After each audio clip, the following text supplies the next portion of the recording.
তাই আমাকে কৃপা করে এই জিজ্ঞাসার সদুত্তর দিন। নাথ মহি নিজ সেবক জানি। প্রশ্ন করার ধরন দেখুন। জীবনে পরিপূরণ বা জীবনে আত্মজ্ঞান লাভের জন্য যিনি জিজ্ঞাসার ভূমিকায় থাকবেন, যিনি জানার ভূমিকায় থাকবেন, তিনি বলছেন, হে নাথ, আপনি শ্রেষ্ঠ, আপনি জ্ঞানী, আপনি দয়ালু। আমার প্রশ্নের সমাধান দেবেন এই জন্য যে আপনি আমাকে সেবক জ্ঞান করেন। আমি আপনার সেবক। দৈন্য চাই। কিছু পেতে গেলে নতি স্বীকার করতে হয়, না হলে উন্নতি হয় না। নাথ মহি নিজ সেবক জানি। আপনি আমাকে আপনার সেবক জানুন। আমি আপনার সেবক এবং আপনি কৃপালু। আমার উপরে আপনার যদি কৃপা থাকে, আপনি কৃপা করে আমাকে এই প্রশ্নের উত্তর বলুন। খুব অদ্ভুত এই প্রসঙ্গটি। তো সেখানে প্রশ্ন 7টি এসছে। প্রথমেই কহনাত মতি ধীরা, সপ্তে দুর্লভ কবন শরীরা। প্রথম প্রশ্ন হচ্ছে, নাথ আপনি ধীর চিত্ত, আমাকে কৃপা করে বলুন যে সব থেকে দুর্লভ শ্রেষ্ঠ শরীর কোনটি। দ্বিতীয় প্রশ্ন হচ্ছে যে সাধুর লক্ষণ কি আপনি জানেন, আমাকে বলুন। প্রকৃত সাধুর লক্ষণ কি। তৃতীয় প্রশ্ন হচ্ছে মানুষ যে রোগ, মনের যে রোগ, সেটি কি রোগ, কাকে বলে মানুষ রোগ, আপনি কৃপা করে আমাকে বলুন। তো প্রশ্ন হচ্ছে যে প্রকৃত জগতে সুখ কোনটি, প্রকৃত দুঃখ কোনটি। এভাবে এক একটি প্রশ্ন করছেন। আসুন আমরা তার সমাধান নিই। প্রথমেই কহনাত মতি ধীরা, সপ্তে দুর্লভ কবন শরীরা। জিজ্ঞাসা এসেছে, যার প্রতিটি জীবের জীবন আছে, জীবন আছে বলেই সে জীব। মানুষ ব্যতীত পৃথিবীতে 84 লক্ষ জনই জীব নিচয় আছে। সকলের এক একটি শরীর আছে। সে পশু হোক, পাখি হোক, হিংস্র জীব জন্তু হোক, হাঙর কুমির হোক, যার জীবন আছে সেই জীবের একটি শরীর আছে। এই অনন্ত কোটি বিশ্ব ব্রহ্মাণ্ডে অনন্ত কোটি জীব নিচয়ের মধ্যে সকলের শরীরের মধ্যে কোন শরীর শ্রেষ্ঠ, আপনি বলুন। তার উত্তর হচ্ছে, নরতর সমনাহি কবহ দেহি, জীব চরাচর জাতহ দেহি। কাকভূষণটি এই সপ্ত 27 কল্প পরময় ব্রহ্মজ্ঞ প্রাজ্ঞ, উনি বলছেন সমস্ত শরীরের মধ্যে শ্রেষ্ঠ হলো মনুষ্য শরীর। এই যে নৃদেহ আন্তং সুলভম সুদুর্লভম, মানুষের শরীর প্রাপ্তিটা সাধারণ কোনো ঘটনা না। কারণ পৃথিবীতে যত প্রাণীর শরীর আছে তার থেকে শ্রেষ্ঠ হলো মানব শরীর। তো মানব শরীরের শ্রেষ্ঠ কেন, তার তত্ত্ব বলছেন জ্ঞান, বিবেক এবং ভগবানকে প্রাপ্তির জন্য যে জ্ঞান এবং বিবেক, নিজের আত্মকল্যাণ, নিজের উদ্ধার, প্রেম ভক্তি পাওয়ার একমাত্র জ্ঞান বিবেক প্রধান এই মনুষ্য শরীর। পৃথিবীতে যত প্রাণী, যত জীব আছে, মনুষ্যতর ব্যতীত প্রত্যেক জীবের শরীর আছে, কিন্তু তাদের মধ্যে জ্ঞান বিবেকের প্রাধান্য নাই। জ্ঞান এবং বিবেক একমাত্র মনুষ্য শরীরেই প্রভু বিকশিত করেছেন। অন্য যত দেহ আছে তাতে জ্ঞান বা বিবেক প্রধান না, তারা ভোগ প্রধান। পৃথিবীতে অনেক প্রাণী আছে যাদের মূল্য সাধারণ নয়। একটি ব্যাঘ্রের মূল্য, একটা হাতির মূল্য কত তাদের পরাক্রম। কিন্তু ভগবান বলছেন মনুষ্য শরীর শ্রেষ্ঠ, কারণ জ্ঞান এবং বিবেক দিয়ে এরা জন্ম মৃত্যু চক্রে মুক্ত হয়ে স্বরূপ ভগবত ধামে ফিরে যেতে পারে, ঈশ্বর লাভ করতে পারে, যা অন্য শরীরে সম্ভব নয়। এই জন্য নরতম সমনাহি কবহ দেহি, তুলসীদাস গোস্বামী রামচরিত মানসে বলছেন না, মনুষ্য শরীরের ন্যায় শ্রেষ্ঠ কোন শরীর জগতে নাই।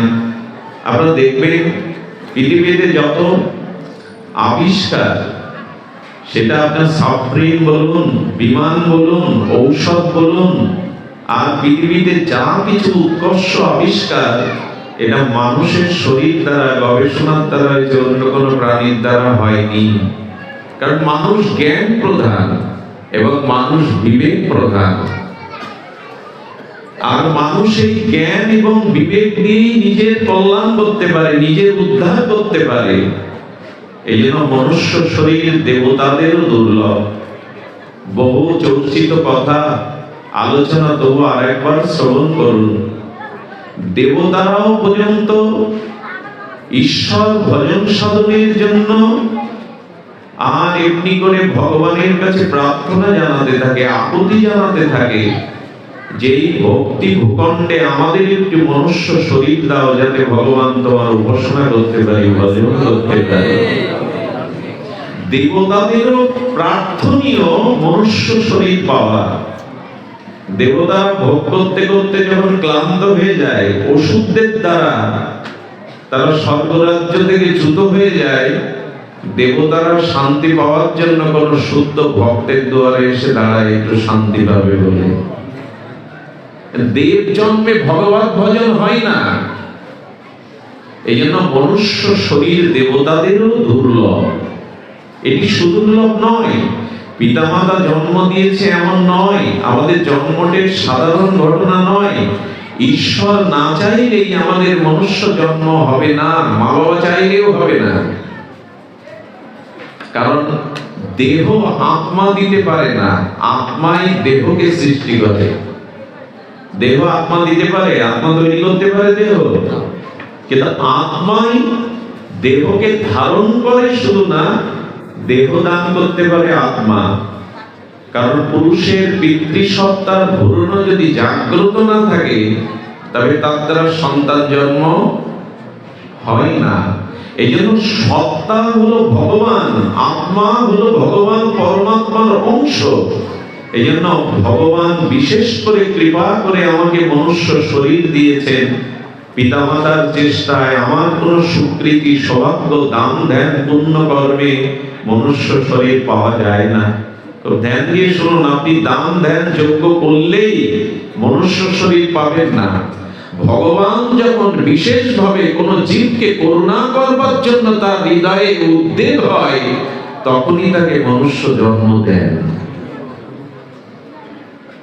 সেই জন্ম বিবেক এবং জ্ঞানের দ্বারা মানুষ যদি নিজের আত্মকল্যাণ, নিজের মুক্তি, নিজের উদ্ধার চেষ্টা না করে, তবে সে নিজেকে খুব বেশি ঠকালো।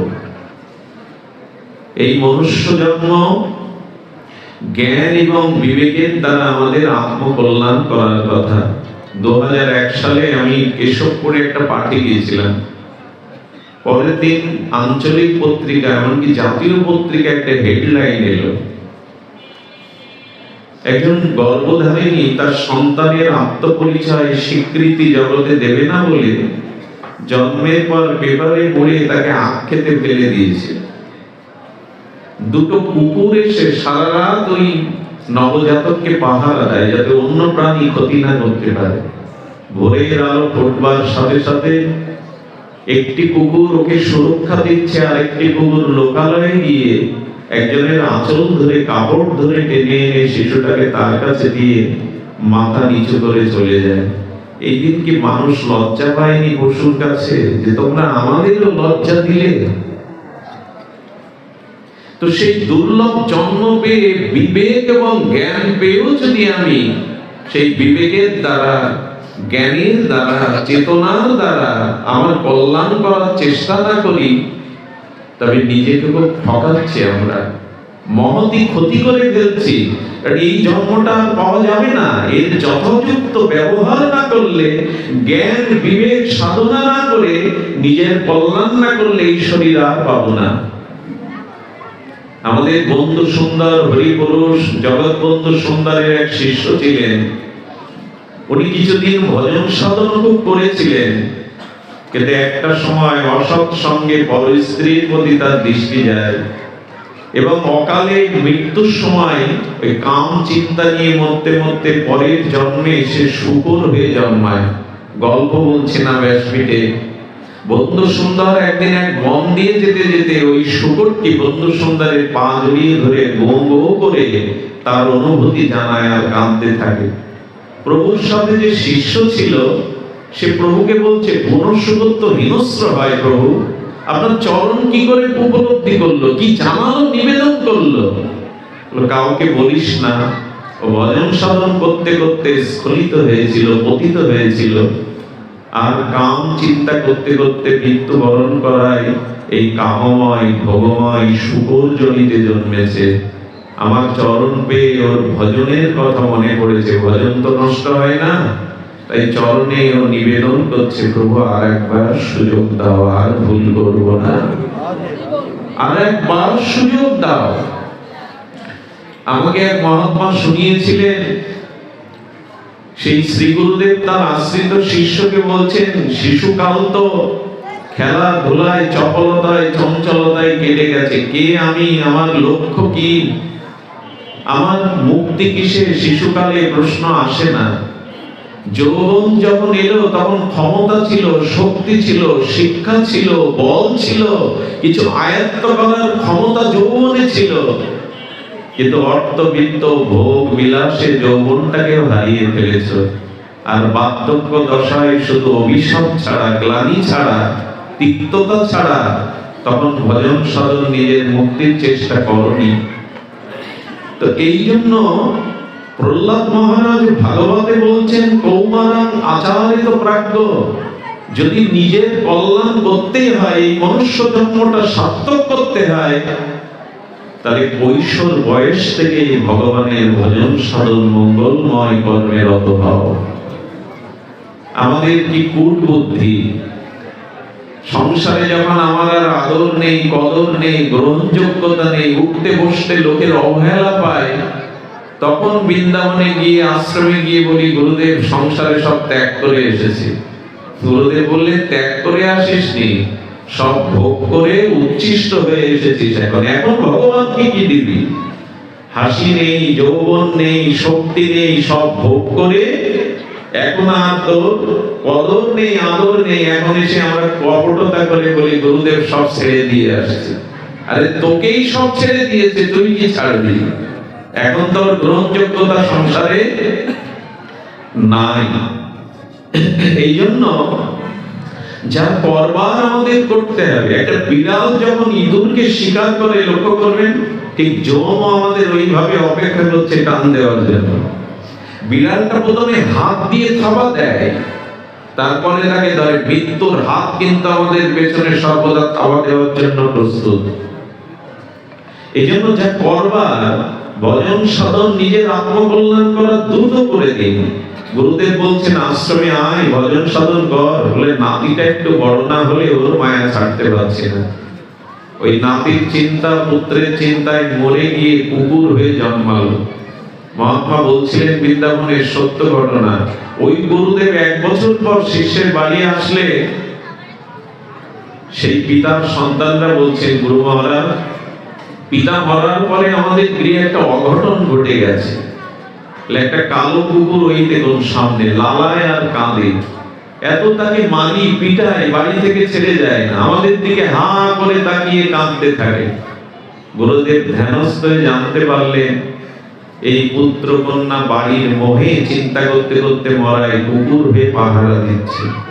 গীতায় কিন্তু এই সংকেত গোবিন্দ দিয়েছেন, জন জন বাপি শরণ ভবং তেজন্তি কলেবরং তং তব বৈদিকন্তেও সদা তদ ভাব ভাবিতা।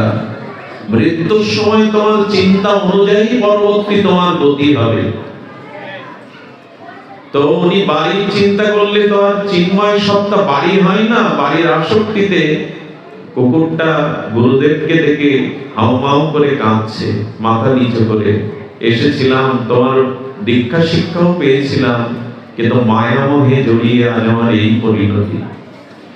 কুকুরটার মাথায় হাত দিলেন আর সন্তানদের বললেন, একে মারবি না, তোদের কোনো ক্ষতি করবে না, অমঙ্গল করবে না। তাই কি হয়, একদিন তার এক পুত্র স্পর্শকাতর মাথায় কোথায় বাড়ি মেরেছে, মারা গেছে। সমাজ পরে গুরুদেব আসলে বললে, তোদের কুকুরটা কি করেছিস, কোথায়? বলে, গুরুদেব অসতর্কতায় স্পর্শকতায় মাথায় আঘাত করলে সে মারা গেছে, কিন্তু তারপর থেকে একটা কালো সাপ ঘরে ঘুরে বেড়ায়। এই দেখিতে এই অদৃশ্য বলুন তো, ঘরে কারো সাপ দেখলে তার শান্তিতে থাকে? গুরুদেব বললেন, আরো কতকাল এইভাবে তোকে বারবার আসতে হবে, এই ভুল যেন আমরা না করি। একটা জিনিস বলি, কোন ব্যক্তি, কোন পরিস্থিতি, কোন বস্তু আপনার নয়, এমনকি এই শরীরটাও আপনার নয়। এই পৃথিবীতে এক ভগবান ব্যতীত আপনি যদি প্রমাণ করতে পারেন কোন বস্তু আমার, আমি ব্যাসপীঠ ছেড়ে দেব, আপনাদের চরণে সেবা করব সারা জীবন। যদি প্রমাণ করতে পারেন এক ভগবান ব্যতীত এই পৃথিবীতে কোন বস্তু, ব্যক্তি, ঘটনা আপনার, এই কোনো কিছুই আপনার নয়। গীতায় বারবার বলছেন, নির্মোহ হও, এই পৃথিবীর কোন বস্তু তোমার নয়, এমনকি তোমার শরীরটাও তোমার নয়। এটি পঞ্চভূত দিয়ে তৈরি করা, ইতি অপ তেজ মরুদ্যম, শরীরটাও তোমার নয়, তো কে তোমার হবে? কারো প্রতি ভরসা রেখো না, কেউ তোমার প্রকৃত নয়। এই বস্তু ব্যক্তির থেকে তুমি ছেড়ে চলে যাবে, নাহলে ওরা তোমার থেকে বিযুক্ত হবে। তোমার সাথে তোমার বলে এক ভগবান ছাড়া, সত্মা ছাড়া, সত্তা এবং পরমাত্মা, ভগবান ছাড়া তোমার আদতেও কেউ নেই। আমরা বলি ভগবান দূরে, দূরে নয়, তিনি আমার সত্তাতে মিশে আছেন। আসলে অর্থ, বিত্ত, বাড়ি, গাড়ি, স্ত্রী, পুত্র তো চোখের সামনে, আত্মা আমার হৃদয়ে, ভগবান আমার হৃদয়ে, এত নিকটে কেউ নেই। কিন্তু দুর্ভাগ্য, সাধু সঙ্গ না করে, জ্ঞান বিবেককে, চেতনাকে জাগ্রত না করে, আর যে সব থেকে নিকট, সব থেকে আপনজন, তাকেই আমরা অনেক দূরে ঠেলে দিয়েছি। এই জন্য মনুষ্য শরীর শ্রেষ্ঠ, এটি বারবার মিলবে না, এটি দেব দুর্লভ। এই জন্য এই শরীর ভোগের জন্য নয়, ভোগ তো অন্য প্রাণীর শরীরে হবে, মনুষ্য শরীর ভজনের জন্য, ত্যাগের জন্য, ঈশ্বরকে লাভ করার জন্য। এই জন্য উনি বলছেন যে না ধীর চিত্র দুর্লভ মনুষ্য শরীর, এখানে উনি বলেছেন শ্রেষ্ঠ থেকে শ্রেষ্ঠতর। নরতন সমানাহি কবিও দেহি, জীবে চরাচর জাতক দেহি, স্বর্গ নরক অপবর্গ সিয়েনি, জ্ঞান ও বিরাগ ভগতি ভগদেনি। কি ভাষা গোস্বামী বাদে! তুলসীদাস বলছেন যে স্বর্গ, নরক, অপবর্গ, জ্ঞান, বিরাগ, ভগতি সব এই দেহেই লাভ হয়, এই দেহতেই প্রাপ্ত হওয়া যায়। দেখুন, এই জন্য ভগবান ভজন করলে দেহটা বদলানো লাগে না। আমরা তো মৃত্যুর পরে যদি সুপ্রীতি ভজন থাকে, তাহলে ভগবান রাজ্যে ফিরে যেতে পারবো প্রেম ভক্তি পেলে। কিন্তু ভগবান বলছেন ভজন করতে করতে, ভজন করতে করতে দেহটা মরে বদলানো লাগে না, সরাসরি দেহেই ভগবানের রাজ্যে গিয়েছিলেন ধ্রুব মহারাজ। ধ্রুব কিন্তু দেহ পরিবর্তন করেনি। ধ্রুব এতটা ভজন করেছিলেন, ভজন করতে করতে, ভজন করতে করতে তার দেহটা চিন্ময় হয়ে গিয়েছিল। ভগবান নিজে বৈকুণ্ঠ হতে পুষ্প রথ এলেন, ধ্রুব চলো তুমি আমার সাথে, আমার রথেই বৈকুণ্ঠে যাবে, আমি তোমাকে নিতে এসেছি। যে বিমানে উঠতে গেলে তো একটা সিঁড়ি লাগে না, তখন আমাদের যম মহারাজ এসে বলছেন, যম মাথা নত করে বলছেন, ধ্রুব তুমি মৃত্যুর মাথায় পা দিয়ে ভগবানের পুষ্প রথে ওঠো। মৃত্যু মাথা নত করে দেয় ভগবান ভক্তের কাছে, ভজনের কাছে। তুমি আমার মাথায় পা দিয়ে ভগবানের রথে ওঠো। মৃত্যুও মাথা নত করে দেয় ভজনশীল ভক্তের কাছে। গাছের অপরিপক্ক কাঁচা আমটা থাকে কালো, টক, এবং তার মধুরতা থাকে না, মিষ্টতা থাকে না। কিন্তু একই আম্র বৃক্ষে, একই বৃন্তে ফলটা যখন পরিপক্ক হয়ে যায়, তখন দেখবেন কালো রং থাকে না, গৌর রং হয়ে যায়। যা ছিল শক্ত কঠিন তা হয়ে যায় নির্মল। যা ছিল আস্বাদ্য নয়, টক, তা হয়ে যায় মধুর মিষ্টতা। একই তো গাছ, একই তো ডালে, একই তো শাখায়, একই তো আম। একটা কাঁচা আম, একটি পরিপক্ক আম। পরমহংসদেব বলতেন, কুম্ভকার যখন মাটির ঘর তৈরি করে, ওই কাঁচা অবস্থায় যখন বায়ুতে রৌদ্রে শুকাতে দেয়, তখন কাঁচা অবস্থায় কেউ যদি ভেঙে দেয়, ওটা পাকিয়ে দেয়, তখন আবার মাটির তলা করে আবার করতে হয়। কিন্তু ঘরটা যদি চাকে একবার আগুনে পোড়ানো যায়, তখন আর ওকে কাদার মধ্যে দিয়ে পুনরায় গড়ানো যাবে না। তো ভজন সাধন করে, জ্ঞান বিবেকের দ্বারা ঈশ্বর উপাসনা করে আমিটাকে পাকা করো, তাহলে আর জন্ম মৃত্যু কাদায় বারবার আসতে হবে না। ভজন করো, নিজের উদ্ধারের চেষ্টা নিজে করো। তো এই জন্য বলছেন, জ্ঞান বিরাগ ভক্তি শুভ দেনি। উনি ওনার মৈথিলি ভাষায় বলছেন শব্দগুলো, জ্ঞান বিবেক এই দেহেই দেবে। এই দেহ না থাকলে আমরা জ্ঞান বিবেক বৈরাগ্য পাবো না। দ্বিতীয় প্রশ্ন বলছে, সতনু ধরি হরি ভজনর নর নহি বিষয় রত মন্দ মন্দ তর। কাঁচ কিরিচ বদলে তেলেহি করতে ডালি পরশ নেহি দেহি। আহা, মনুষ্য শরীর পেয়ে যারা নিজের উদ্ধার করলো না, আত্মকল্যাণ করলো না, তারা কি করলো জানেন? তারা হীরা ফেলে দিয়ে কাঁচের টুকরো কুড়িয়ে দিল। গোস্বামী বললেন, এরা হীরাকে ফেলে দিয়ে কাঁচের টুকরো হীরার মতো দেখায়। অর্থাৎ ঈশ্বরকে, ভজনকে রেখে দিয়ে এরা কামনা বাসনা বিষয়ের টুকরো নিয়ে নিল। সে কি বুদ্ধিমান যে কারো হীরা দিয়ে কাঁচের টুকরো নিয়ে নেয়? হীরা ফেলে কাঁচ তুলে নেয় কারা? তারা বুদ্ধিমান নয়, তারা জ্ঞানী নয়। তাই বলছেন, সতনু ধরি হরি ভজ হরি ন যে নর। যিনি এই মনুষ্য বিবেক পেয়েও ভজন করল না, তিনি হীরা ফেলে দিয়ে কাজ তুলে দিলেন। আর বিশ্বকবির ভাষায়, আমি জেনে শুনে বিষ করেছি পান। আমি জানতাম এটা সংসার বিষ, তবু হরির নামামৃত, কথামৃত, সংজ্ঞামৃত পান না করে আমি বিষ পান করেছি। দ্বিতীয় প্রশ্ন হলো যে জগতের দরিদ্রকে নহি দরিদ্র সম দুঃখ জগ মাহি। এই জগতে সব থেকে, আমি দ্বিতীয় প্রশ্ন করেছিলাম, জগতের সব থেকে বড় দুঃখ কি? দেখুন, দুঃখের সংজ্ঞা দিচ্ছেন গোস্বামীপাদ। জগতের সব থেকে বড় দুঃখ কি? বলো দারিদ্রতা। দারিদ্রতা মানে অর্থ কষ্টের, অন্যের অভাবকে দারিদ্রতা বলে না। আসলে যার হৃদয়, যার মন সংকীর্ণ, অর্থাৎ এই জগতে যিনি আত্মকেন্দ্রিক, শুধু নিজের সুখ, নিজের ভোগ যিনি বোঝেন, ইনি হলেন দরিদ্র। দরিদ্র সেই ব্যক্তি যে শুধু নিজের স্বার্থ নিয়েই জগতে আছে।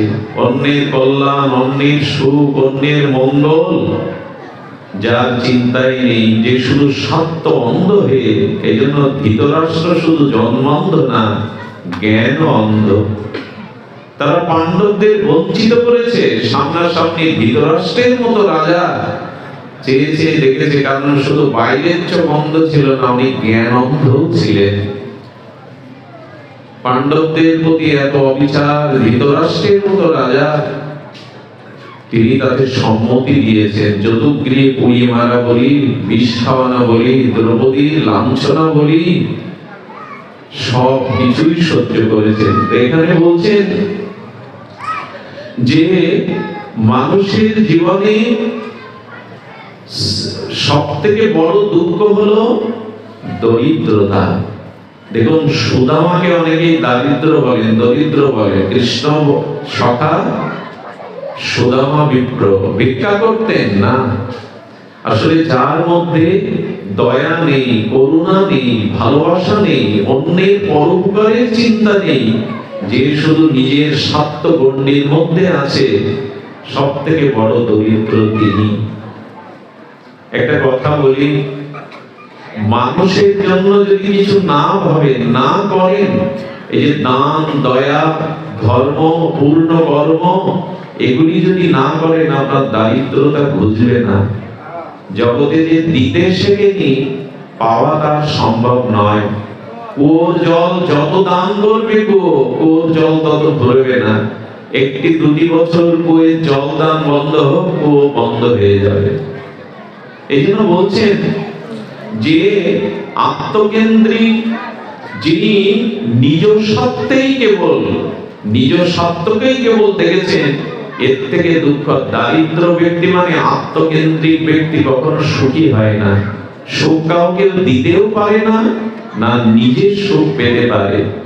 এই জন্য জগতের সব থেকে বড় দুঃখ হলো দারিদ্রতা। দারিদ্রতা মানে অর্থ না থাকা নয়। বাড়ি গাড়ি সাধুদের তো কিছুই নেই। বৃন্দাবনের বৃক্ষতলে বসে নিষ্কিঞ্চন সর্বত্যাগী সাধুরা, বড় বড় মন্ত্রী, রাজা, মহারাজ তো তাদের কাছে গিয়ে প্রণাম করে আশীর্বাদ চান। দরিদ্রকে যদি বলি, এ জগতে যার যত বিষয় ভোগের তৃষ্ণা, তিনি তত দরিদ্র। এ জগতে হাই সেই বেশি চাই, আছে যার বলি বলি।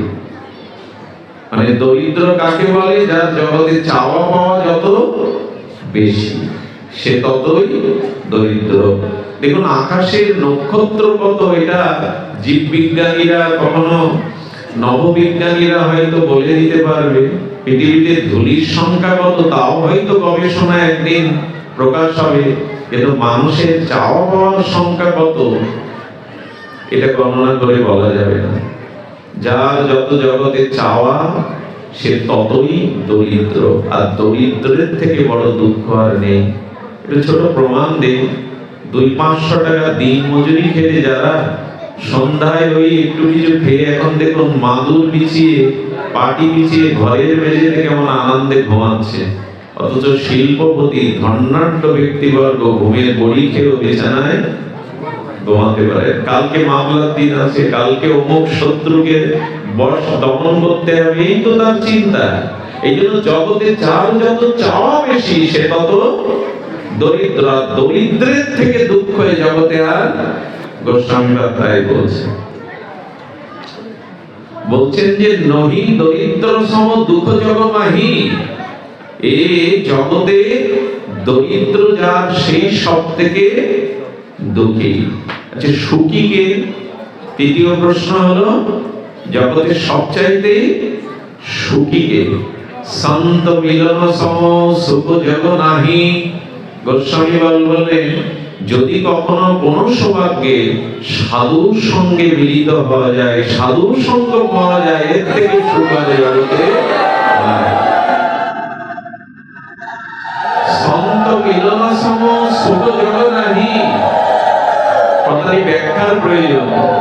সাধুর সঙ্গের থেকে সুখ এই জগতে আর দ্বিতীয় নাই। সন্ত মিলন, যদি সাধু সঙ্গ হয়, সাধু সঙ্গে হরি কথার মিলন হয়, তবে এর থেকে জগতে আর সুখ নাই। শুনুন, মৃত্যু ভয়, শত্রু ভয়, সব ভয় দূর হয় যদি সাধুর সঙ্গে মিলিত হওয়া যায়। মানুষ সব থেকে সুখের অন্বেষী হয়ে, সুখের জন্যই তো সে সারা জীবন অনুসন্ধান করে, সুখ কোথায়? বলে সাধুর সঙ্গই হলো প্রকৃত সুখ। একবার অহংকার ত্যাগ করে, অভিমান ত্যাগ করে সাধু সঙ্গ করুন।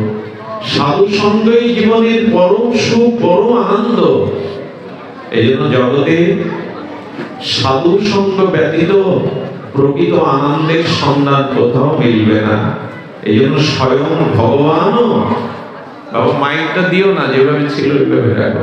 স্বয়ং ভগবানও সাধু সঙ্গ চেয়েছেন, স্বয়ং ভগবানও মহৎ সঙ্গ করার জন্য। বাবা মাইকটা দিও না। জয় রাধে। এই জন্য বলছেন যত সৎসঙ্গ পাবেন, সাধু সঙ্গ পাবেন, জীবনে প্রকৃত অপ্রাকৃত এই সাধু সঙ্গই হলো আনন্দ। এখানে মানুষ শোক ভয়, মৃত্যু ভয়, মানুষের সমস্ত ভয় দূরীভূত হয় যদি সাধু সঙ্গ হয়। মরমী ভক্তগণ প্রার্থনা করেন, হে ভগবান, তোমাকে পায় আর না পায়, যেন তোমার সাধু সঙ্গ পায়। ধ্রুব মহারাজকে ভগবান বর দিতে চাইলেন, ধ্রুব বর চাও।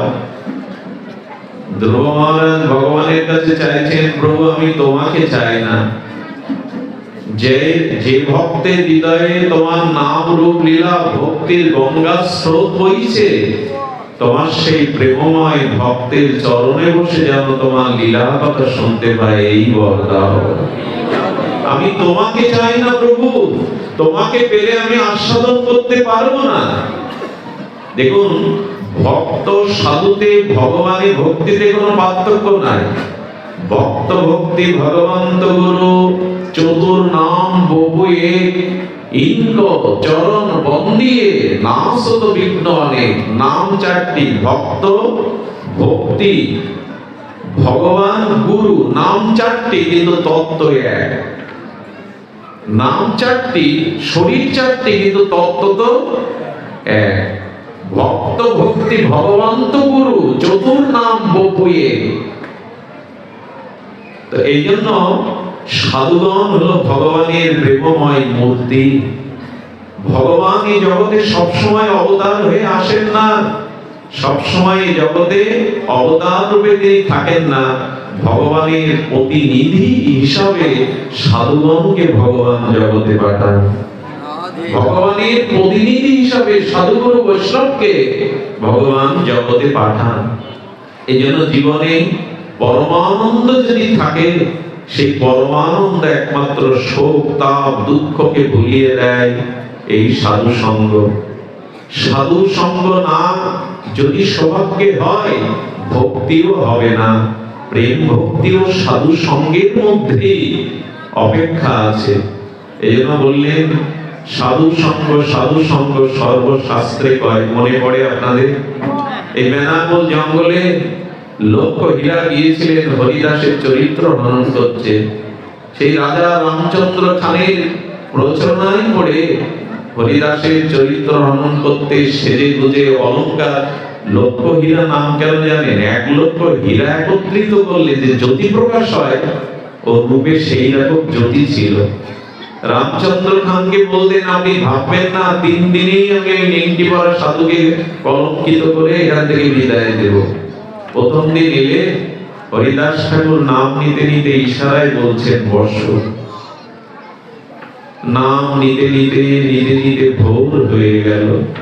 লক্ষ্য হীরা ভাবলো যে উনি বসতে বলেছেন যখন আমি সুযোগ পাবো, দাঁড়িয়ে তো দেননি, আজকে ভোর হয়ে গেছে, কাল আসবো। কাল আসলে উনি ইশারায় বলছেন বসো, আমি আমার একটা কাজটা সম্পন্ন করে তোমার কথা শুনবো। ভাবলাম বসি, কিন্তু সেদিনও হরিনাম করতে করতে ভোর হয়ে গেল। তৃতীয় দিন লক্ষ্য হীরা ভাবছে আমি এত অলঙ্কারে সুসজ্জিত হয়ে যাই, সাধুর মনে ভালো লাগে না। এই জন্য ওই দিন তিনি গেরুয়া পড়লেন, অনিচ্ছা সত্ত্বেও তিলক নিলেন, আর ঠাকুরের সামনে এসে তুলসী মঞ্জুরিকে প্রণাম করলেন। দেখুন কপটতা করেও উনি আজ এটি বলছেন যাতে আমার দিকে দৃষ্টি যায়। ঠাকুর হরিদাস বললেন, তুমি 2 দিন ফিরে গেছো, তোমার কষ্ট হয়েছে, আজকে তোমার ইচ্ছা পূর্ণ হবে, তুমি বসো। হরিদাস ঠাকুর ওই দিন কি করেছিলেন জানেন? হৃদয়ে তার প্রেমমাখা হরিনাম নিতে নিতে ভগবানকে বলছেন, হে দয়াময়, হে দীনবন্ধু, যদি কোনো জন্মের কোনো সুকৃতি আমার থাকে ভজন, আমি ওকে দান করলাম, ওকে কৃপা করো, ওকে করুণা করো, অতি করুণা করে, যেন সাধুর মহিমা দেখো। আমার যদি কোন জন্মের কোন সুখ যদি থাকে, লক্ষ হীরার চিত্তকে তুমি শুদ্ধ করে দাও। একটা জিনিস বলি, ভগবানের কোন প্রিয় ভক্ত যদি আপনার জন্য ভগবানের কাছে হাত তুলে প্রার্থনা করে, ভগবান সঙ্গে সঙ্গেই সেটা মঞ্জুর করেন। ভগবান নিজের প্রতিজ্ঞা রাখতে পারেন না, কিন্তু ভক্তের প্রতিজ্ঞা ভগবান সর্বদাই রাখেন।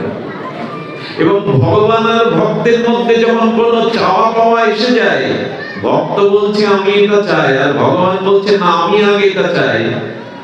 ভক্ত যা চায়, ভগবান যা চায়, শেষে পূর্ণ হয় ভক্তের ইচ্ছা, ভগবানের ইচ্ছা পূর্ণ হয় না। এই হরিদাস ঠাকুরে মহাপ্রভুর আগে বিদায় নিতে চেয়েছিলেন, যে আমি তোমার আগে জগৎ থেকে চলে যাব। হরিদাসকে মনে মনে বলেছিলেন, মহাপ্রভু আমার আগে এসেছো তুমি, তুমি পরে যাবে, আগে এসেছো পরে যাবে, আমি আগে যাব। কিন্তু এই দুইজনের মাঝখানে গৌর হরি হরিদাসের ইচ্ছাটাই পূর্ণ করেছিলেন। ভক্তের ইচ্ছাই জয়ী হয়। ভগবান শ্রীকৃষ্ণ প্রতিজ্ঞা করলেন, কুরুক্ষেত্রের রণাঙ্গনে আমি অস্ত্র ধারণ করব না।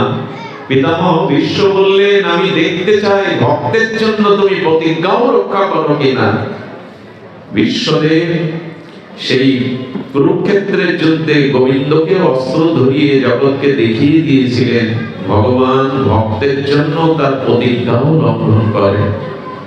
এই জন্য অর্জুনকে বলছেন, অর্জুন তুমি জগৎকে বলো আমার ভক্তের বিনাশ নমি ভক্ত প্রণশ্যতি।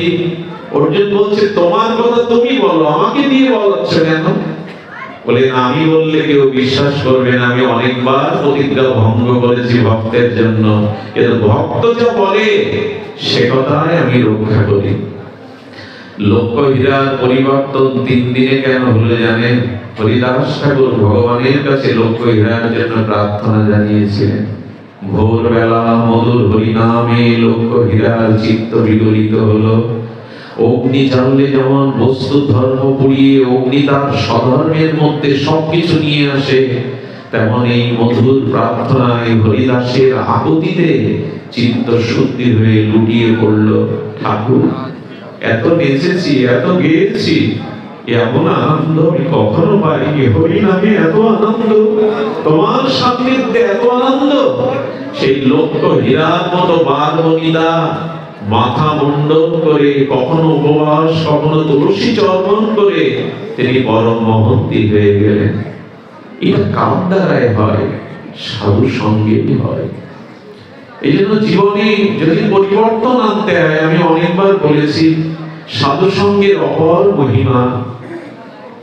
এই জন্য শাস্ত্রে বলছে সন্ত মিলন সম সুখ নাহি।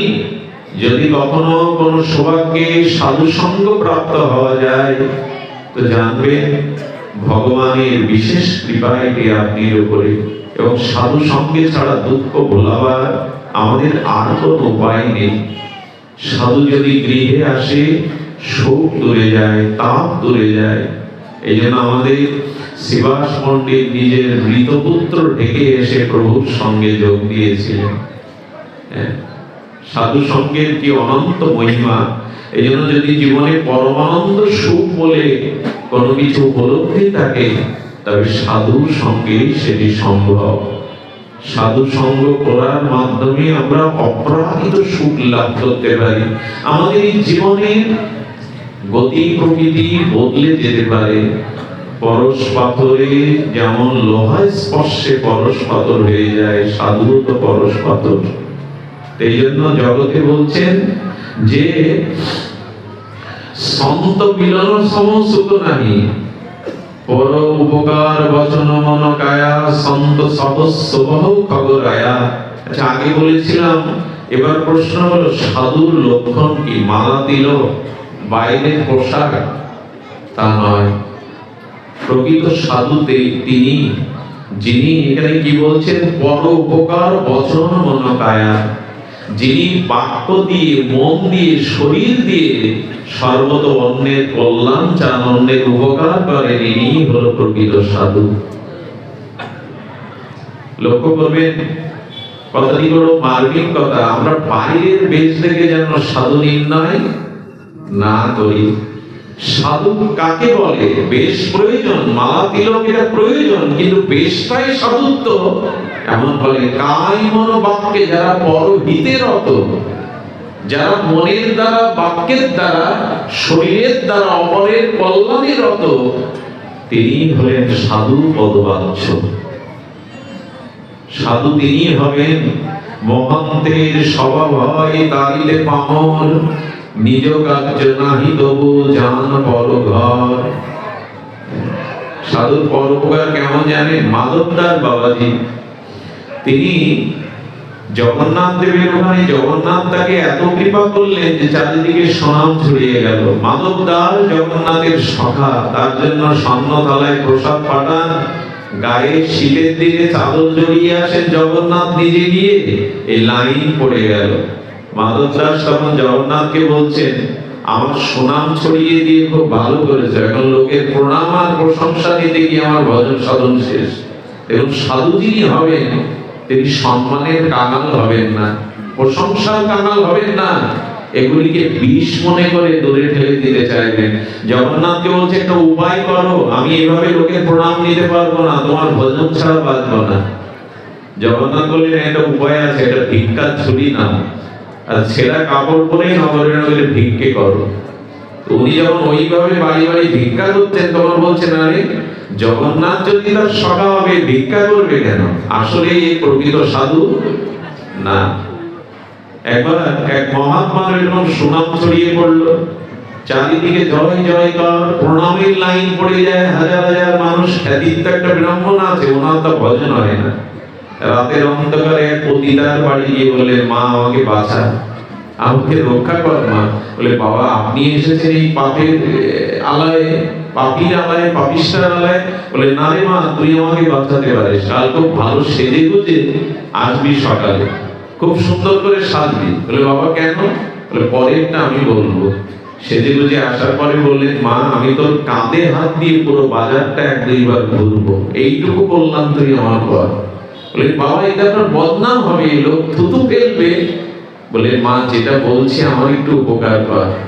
পতিতার কাঁধে হাত দিয়ে যখন সারা বাজার ঘুরছেন, বলছেন ইনি সাধু? হ্যাঁ, সকলে থুতু ফেলতে লাগলো, নিন্দা করতে লাগলো। যাওয়ার সময় পতিতাকে প্রণাম করে বললেন, মা বাঁচিয়ে দিদি আমার, এবার একটু চুপচাপ বসে ভজন করতে পারবো।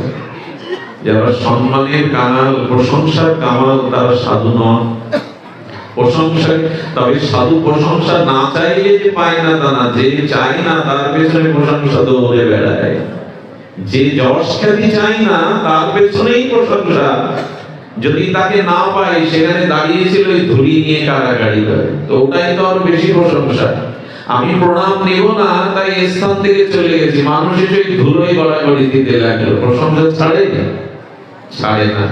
মাধবদাস যখন ভিক্ষা করতে লাগলো তখন বলতে লাগে, ভিখারি জগন্নাথের সখা হয় কি করে? সবাই ধীরে ধীরে ভিড় কমিয়ে দিয়ে গেল। আর উনি জগন্নাথ কীর্তন করতে করতে যে বাড়ি প্রথম যেতেন সেই বাড়ির মা আবার সাধু বিদ্বেষী, সাধুকে সহ্য করতে প্রতিদিন গালি দিত। বলেছি না আমার বাড়ি ঢুকবে না, এখানে ভগবানের নামের প্রয়োজন নেই, বিরক্তি এক বৃদ্ধা। তো সবাই বলে, বাবা আপনার মতো মহাত্মাকে গালি দেয় যান কেন? বলে, দেয় তো কিছু, গালি দিলেও তো কিছু দেয়, এই জিনিসটা তো অন্য কেউ দেয় না। একদিন বুড়িমা মাটির ঘর, তো গোবর দিয়ে একটা মোচা দিয়ে ঘরটা লেপন করছিল।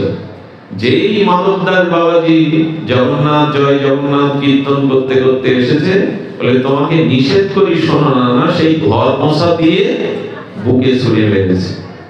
মাধবদাস বাবার বুকে এসে পড়েছে, পড়ে গেল, ভাগ্য আজ কিছু তো দিল। আরে ঘর মোছাটা তো দিল, কি করেছে জানেন? সাধু কাকে বলে দেখুন, ওটা পুরীর সমুদ্রে ভালো করে ধুয়েছে, গোবর মাখানো ছিল, ধুয়ে ওতে গঙ্গা জল ছিটিয়ে কি করেছেন, লাঠির আগায় ওইটা বেঁধে একটু তেল দিয়ে জ্বালিয়ে দিয়েছে। কোথায়? মন্দিরের পেছনে আলো থাকে না, মন্দিরের যেখানে ভক্তরা পেছনে দাঁড়িয়ে দেখে জগন্নাথকে, অনেক সময় আলো থাকে না। উনি ভক্তদের জগন্নাথ দর্শনের জন্য মশাল রূপে 1 ঘন্টা দাঁড় করিয়ে রাখলেন। ওই মশাল যত উঠতে লাগলো ওই বুড়ির চিত্ত শুদ্ধ তত হতে লাগলো, ততবার শুদ্ধ হতে লাগলো। কাপড়টা যত পড়ছে ওর চিত্ত তত শুদ্ধ হচ্ছে। এর পরিণামে বুড়িমা পরকালে কি পেয়েছিলেন জানেন? সাধুর প্রতি এই অপরাধ করায় উনি আবারও ভিখারি হয়ে ওই ধনীর ঘর থেকে ভিখারি হয়ে জন্মেছিলেন। 3 দিন ভিক্ষায় কিছু পাননি। শুনুন বাস্তব ঘটনা। 3 দিন পরে একটা আম বাগানে বসে বসে একটা পাকা আমকে পেড়ে ক্ষুধা নিবৃত্তি করে বাঁচবে বলে ঢেলা ছুটছে। সেই ঢেলাটা পাথরের কণাটা ওই পথ দিয়ে রাজপথ দিয়ে রাজা ছিলেন রথে, ওনার মাথায় লেগেছে। সমস্ত রাজ সেনারা ধরে এনে রাজার সামনে দিয়েছে। আর্জন করে বুড়ি বলছেন, তোমাকে মারার উদ্দেশ্যে ঢিলটা আমি ছুড়িনি। 3 দিন ক্ষুধার্ত আমি, আমটাকে পাড়ার জন্য আমি খণ্ডটা ছুঁড়েছি। রাজা সবকিছুই দেখুন সাধুর করুণা। পূর্বজন্মের মাধবদাস বাবাজিকে ভাঙাটা ঘর মোছাটা দান করার ফল দেখুন। রাজার চিত্তে তখন দয়া বলেছে, আমের গায়ে ঢেলা চড়লে আম নিজেকে দিয়ে দেয়, অভিশাপ তো দেয় না, সাজা তো দেয় না। যদি ঢেলা আমার এসে পড়ে আমের কারণে, আমি কেন ওকে সাজা দেব? এই বুড়িমা ক্ষুধার্ত, যাও ওকে একটা অঞ্চল, জায়গা, জমি, ঘর, বাড়ি ব্যবস্থা করে দাও। এটা কেন পেল জানেন? পূর্বজন্মের ওই নাতাটা সাধুকে ছুড়ে মারায়, রাজ সম্পদ পেয়ে গেল। এই জন্য শাস্ত্র বলছেন, সাধু যাকে ছুড়ে মারলো সে কিনা তার কল্যাণের জন্য পবিত্র জল দিয়ে, অগ্নি দিয়ে তার শুদ্ধ করে দিল। সাধু সেই যিনি কায় মনোবাক্যে অন্যের কল্যাণ করবেন। যে আমাকে বেশি চাই, বেশি সম্মান করে, আমার অর্থবিত্ত যোগান দেয়, সেই আমার প্রিয়। সাধুর দৃষ্টি এমন না। সাধু কি করবেন? কায় মনোবাক্যে কারো ক্ষতির চিন্তা করবেন। নারদ একজনকে দীক্ষা দিয়েছিলেন, দেবশিবাদ নারদ। নারদ জঙ্গল পথে যেতে যেতে দেখছে তীর বিলা হরিণগুলো যন্ত্রণায় কাতরাচ্ছে। একটা দুটো তীর অল্প একটু বিদ্ধ করার শরীরে, পূর্ণ বিদ্ধ করলে তো মারা যেত। এই যন্ত্রণা কাতর দেখে নারদের দয়া হলো, এই কর্ম কে করে? দেখে এক ব্যার, কেন করো? এটা আমার পেশা, এটা আমার ধর্ম। তাই এক মানে ওদেরকে হত্যা করো। এরকম যন্ত্রণা দিয়ে দিয়ে মারছো কেন? ওইভাবে মারতে ভালো লাগে, ছটফট করতে দেখলে ভালো লাগে। নারদ বললেন, একদিন পশু হত্যা করে যা পাও, আমি যদি তার দ্বিগুণ তোমাকে দিতে পারি, পশু হত্যা করা লাগবে না। বলে না, আপনি গল্প দিয়েছেন। বলে একদিন পরীক্ষা করো, এসে স্নান করো। কানে মন্ত্র দিলেন, তুলসী মঞ্জরি দিলেন, গঙ্গা তীরে বললেন, এখানে আমি যে মন্ত্র বলেছি এই জপ করো। সেই জপ করছে। আর নারদ দেবতাদের বলছেন, নগরবাসীদের বলছেন, উনি ভগবানের নাম জপ করছেন, ওনাকে অর্ঘ্য দিয়ে আসুন। চাল ডাল ফল অর্থ যখন ঝরে ঝরে পড়তে লাগলো, বলে সাধুর তো চমৎকারিত্ব আছে। আরে বসে বসে এক নাম জপ করছি, তাতে সব এসে প্রণাম করছে, উপহার দিচ্ছে, এতে স্বীকার করতে যাব কেন?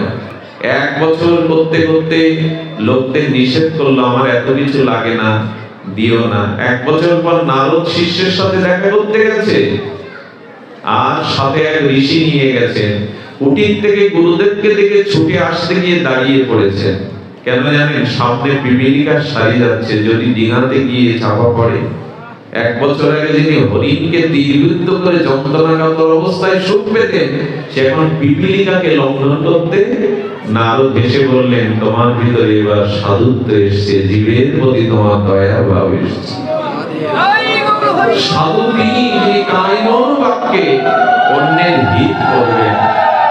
সাধুর নিজে কাজ নয়, তবু পরের ঘর যান, পরের ঘর যান। এই জন্য সন্ত সহ সুভাগ খবরায়া, এই জন্য বলছেন, হে খবরায়, হে পক্ষীরাজ গরুর, সাধুই জগতে পর হিতকারী। এই জন্য ভগবান সাধুদের জগতে রাখেন পর হিতের জন্য, পর কল্যাণের জন্য। দেখুন, একবার এক মার সন্তান নাই। ঘটনাটা আমি আমার পিতার মুখে, জন্মদাতা পিতার মুখে বারবার শুনতাম। এক মায়ের সন্তান নাই, কিন্তু নারদ তার বাড়ি একদিন আতিথ্য গ্রহণ করে সেবা নিয়েছিলেন। নারদকে বলেছিলেন, আপনি তো বৈকুণ্ঠে যান, ভগবানকে একটু আমার অন্তরে নিবেদনটা জানাবেন, আমি যেন সন্তান লাভ করতে পারি। গোবিন্দ বললেন, এ জন্মে প্রারব্ধে ওদের সন্তান যোগী নাই, ওদের জানিয়ে দাও, ওরা যেন কষ্ট না পায়। তো নারদ বলছেন, গোবিন্দ বলেছেন এই জন্মে আপনাদের কোনো সন্তান যোগ নাই। মাটা ভুলেই গেছে যে সন্তান হবে না, ভগবান বলে দিয়েছেন প্রারব্ধে নাই। একজন ছেঁড়া কাপড় পরা আর সেই অন্তর মানা গায়ে ধুলি মাখা সাধু ওই গ্রাম দিয়ে মায়ের বাড়ির সামনে দিয়ে বলছে, এই রুটি দেগা তো এক লেরকা হোগা, দো রুটি দেগা তো দো লেরকা হোগা। মা তখন হাসছেন, দুটো রুটি দিলে দুটো সন্তান পাবো বাবা, আমার তো ওই ভাগ্য নেই। তবু সাধু যাচ্ছে, সাধু প্রীতি ছিল, সাধুকে দেখে পাদপ্রক্ষালন করে তাকে রুটি সবজি দিয়েছে। যাওয়ার বেলায় সাধু মাথায় দিয়ে বলছেন, দুই সন্তানের জননী হও। বলে বাবা এই আশীর্বাদ ফিরিয়ে নি, গোবিন্দই আমাকে জানিয়েছে নারদের দ্বারা আমার সন্তান যোগ। সাধু এসে বললেন, ভগবান কি বলেছে জানি না, নারদ কি বলেছে জানি না মা, তবে আমি বলছি তুই দুটো সন্তান লাভ করবি। 1 বছরের মাথায় মা প্রসব করলো যমজ সন্তান, শশীকলার ন্যায় বেড়ে উঠতে লাগলো, সব দুঃখ দূর হলো। নারদ ওই পথে যেতে যেতে আবার মনে হচ্ছে দুঃখিনী মা, মা ডাক শোনে, একটু মা বলে ডেকে সান্ত্বনা দিয়ে যায়। নারদ আসার সাথে সাথে বলছে, মা আমি নাই খেলছে কিশোর দুটোকে। তার আগে আপনি বলুন, আপনি কেন ভগবানের নামে মিথ্যা শোনালেন আমার? ভগবান বলেছেন আমার সন্তান যোগ নাই, ওরা আমারই সন্তান, সাধুর আশীর্বাদে আমি ওদের পেয়েছি। নারদ তখন লজ্জিত হয়ে বলছে, মা তোমার উত্তর আমি পরে দেব, আগে আমার বিচার আমি সেরে দেব। উনি বৈকুণ্ঠে কি বললেন, মিথ্যা বললে তুমি বলো। হ্যাঁ, আচ্ছা তোমার নাম সচ্চিৎ আনন্দ কে রেখেছে, সত্যবাদী কে রেখেছে? ভগবান বলছেন আমার নাম তো একটাও আমি রাখিনি, সব ভক্ত হয়ে রেখেছে। লাস্ট থেকে তাহলে আমি তোমার নাম মিথ্যাবাদী রাখবো? তুমি মিথ্যা বলো, বলো আমাকে দিয়ে বলো কেন মায়ের কাছে ছোট করলে? আর ও তো সন্তানই হয়েছে। নারদের বিষয় বুঝতে পেরে সর্ব অন্তর্যামী গোবিন্দ তো জানেন, বলছে নারদ এর উত্তর আমি দেব তোমায়, তবে আপাতত কয়েকদিন আমার মনের মধ্যে একটা ইচ্ছা জেগেছে, পূর্ণ করো তো, আমি একটু নরম মাংস খাবো। কখন কি ইচ্ছা জাগে তোমার নরম মাংস খাবো? দাও। নারদ ছুরি নিয়ে থালা নিয়ে কত জনের কাছে গেলেন, কেউ বিশ্বাসই করলো না যে ভগবান নরম মাংস খেতে পারেন বা চেয়েছেন। যদি ভক্তগণ এই করতে করতে 6 দিন পুড়ে গেছে, নারদ পায়নি, গোবিন্দকে গিয়ে বলছে নরম মাংস তোমায় কে দেবে, তুমি নরম মাংস খাবে, কেউ বিশ্বাসই করলো না। কত যোগী ঋষি, কত মানুষের দুয়ারে বললাম, বলে গাছতলায় এক সাধু বসে আছে, ওনাকে গিয়ে বলো। এই সাধুই হলো সেই সাধু যিনি মাকে আশীর্বাদ করেছিলেন। সাধুর কাছে গিয়ে সাধু বললেন, ভগবান নরম মাংস খেতে এসেছেন, আপনি কতক্ষণ ধরে ঘুরছেন? 6 দিন। আমার প্রভুর ইচ্ছা পূরণে আপনি ব্যর্থ হয়েছেন। কত কষ্ট পাচ্ছে প্রভু দিন দিন, ছুরি দিন। আচ্ছা বলুন কোথার মাংস চেয়েছে? বলে তা তো জানি না, হৃদপিণ্ডটা তুলে দিতে গেলে পুরো হৃদপিণ্ডটা বলছেন এটা তুলে দিই। বলে দেহ থাকবে না তো? বলে দেহ তো তারই দেওয়া, তার সেবাই যদি লাগে তবে আমি নিজেকে ধন্য মনে করবো। দেহ তার দেওয়া, তার সেবায় যদি লাগে তবে আমার ধন্য মনে করবো। যাও। হৃদপিণ্ড তুলে দিলেন। ওখানে যাওয়ার সাথে সাথে ভগবান বললেন, নারদ তোমার গায়ে তো মাংস ছিল, সে চিন্ময় হোক আর রক্ত মাংসের হোক, তুমি তো কেটে দিতে পারতে, আমার স্বাদ হয়েছে, তুমি আমার সাথে থাকো, আমার প্রিয়। তবু তুমি এই চিন্তাটা করনি যে আমি চেয়েছি তোমার কাছে এই বস্তু, যে কখনো আমাকে দেখেনি চোখে, যার সাথে আমার কখনো কথাও হয়নি, সে আমার কথা শুনে মাংস তুলে দিল হৃদপিণ্ড। এখন বলো আমি তোমার কথা রাখবো না ওই সাধুর কথা রাখবো? সাধুই আমার প্রাণ। নারদ, সাধু যদি কাউকে কোনো আশীর্বাদ করে তবে সেটা প্রারব্ধের বাইরে সেটা পূর্ণ হয়। এই জন্য শাস্ত্রে বলেছেন পর উপকারই হলো সাধুর কর্তব্য। সাধুর বা সতের চরিত্র হলো এটা। দধিচি মুনি নিজের হাড় দিয়ে দেবতাদের রক্ষার জন্য দিলেন, জীবন দিয়ে দিলেন। আমাদের এই ভূখণ্ডের এটাই হলো নিয়ম। সাধকরা মানুষের কল্যাণের জন্য লোকনাথ ব্রহ্মচারী সহ যত সাধক আছে দেখবেন অপরের জন্য নিজেদের সব জলাঞ্জলি দিয়েছেন, তপস্যা করেছেন। কেন? নিজের জন্য না, জগৎ জীবের জন্য, কল্যাণের জন্য। এই জন্য নিবেদন করব, পর উপকার কায় মনোবাক্যে যারা করে, সন্ত সহজ স্বভাব খবর রাখা, সন্ত সহি দুঃখ পরহিত লাগি, পর দুঃখ হেতেও অসন্ত অভাগী। আচ্ছা, অসাধুকে আমরা প্রশ্নোত্তরের শেষের দিকে আসছি, যদিও আমি অনেক রাত করে এসেছি, ক্ষমা চেয়ে নিয়ে ছাড়া উপায় নাই, দীর্ঘ পথ। যদি সাধুর লক্ষ্য কায়মন বাক্যে পরহিত হয়, অসাধুর লক্ষণ কি? অসাধুর লক্ষণ করেছেন দেখুন, পর দুঃখ হেতু অসন্ত অভাগী। অর্থাৎ অসাধু তারাই যারা অপরের সুখ দেখে নিজে দুঃখ পায়, অপরের কল্যাণ, অপরের উন্নতি, অপরের মঙ্গল থেকে যারা সব থেকে দুঃখ পায়, এরাই হলো জগতে অসাধু ব্যক্তি। যারা পরহীন, পর কল্যাণ, পর সুখ, যাদের জীবনে সব থেকে বড় দুঃখের কারণ হয়। এই জন্য পরের উন্নতিতে, পরের কল্যাণে যেন আপনার হৃদয়ে তাপ না আসে, আপনার হৃদয়ে যন্ত্রণা জ্বালা সৃষ্টি না হয়, এইটুকু সইতে শুরু করুন। এই মাৎসর্য যদি থাকে, তবে সাধু কখনো, ভক্ত কখনো, ভক্তি রাজ্যে কখনো পৌঁছানো যাবে না। তাই শাস্ত্র এখানে বলেছেন যে দেখুন, সাধু ভুজ তরুসম শান্ত কৃপালা, পরহিত নীতি সহ বিশতি বিশালা। সাধুর কিছু লক্ষণ বলেছেন। সাধু হলো বৃক্ষের মতো। আচ্ছা, কোন বৃক্ষের উপরে যেমন লতা গজায়, লতা ওঠে, বৃক্ষ নিষেধ করে, তাকে ছুঁড়ে ফেলে দেয়, বরঞ্চ বৃক্ষকে ঢেকে দিয়ে বৃক্ষের উপর বোঝা হয়ে থাকে, তবু বৃক্ষ তাকে ত্যাগ করে না, বরঞ্চ বৃক্ষ ধারণ করে। তেমন সাধু তারাই যারা অপরের দুঃখ কষ্টকে নিজে মাথায় তুলে নিয়ে তাকে সুখ দিতে পারে। এই হলো সাধুর লক্ষণ, এটাই হলো সাধুর লক্ষণ, যারা অপরের দুঃখকে, কষ্টকে ভজতরু সমসন্ত কৃপালা। গাছের কোন তরু দেখবেন, লতা দেখবেন, গাছকে আবৃত করে ভার হয়ে যায়, বৃক্ষকেই ঢেকে দেয়, কিন্তু সে কখনো তাদের ত্যাগ করে না। বড় দুঃখকে যারা নিজে নিতে পারে, এরাই হলো সন্ত। আর কি বলেছেন? পরহিত নীতি সব বিপত্তি বিশালা। আর অসাধু ব্যক্তি অপরের অকল্যাণ করার জন্য ব্যস্ত। দুটো দৃষ্টান্ত দিয়েছে এখানে, সাপ এবং ইঁদুরকে আমরা কোনো ক্ষতি করি? একটু কথা বলুন, সহসাকেও, সাপকে আর ইঁদুরকে ইচ্ছা করে কেউ ক্ষতি করি? কিন্তু আপনি কখনো সাপের ক্ষতি করেননি, ইঁদুরের ক্ষতি করেননি, ওরা কি ছেড়েছে আপনাকে? ওরা কিন্তু গোপনে গোপনে ওদের ক্ষতি করতে পারাটাই আনন্দ। সাপ দংশন করে বিষ দেওয়াটাই সাপের সার্থকতা কোথায়?